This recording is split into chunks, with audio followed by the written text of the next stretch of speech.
É, o bucho tá ali, ó. O bucho tá aqui, o ralo entupido, a água não tá descendo. E depois a perder um trabalho, ó.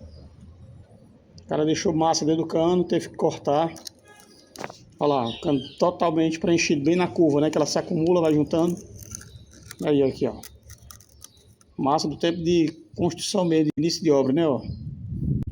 Cimento forte, viu? Massa forte. Aqui, ó. Massa forte mesmo, ó. Aí fica bem difícil, né, pessoal?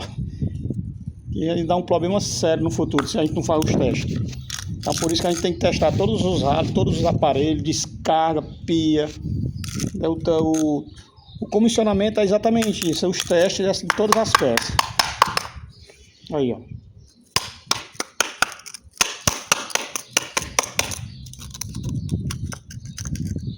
Tá aí, até a formazinha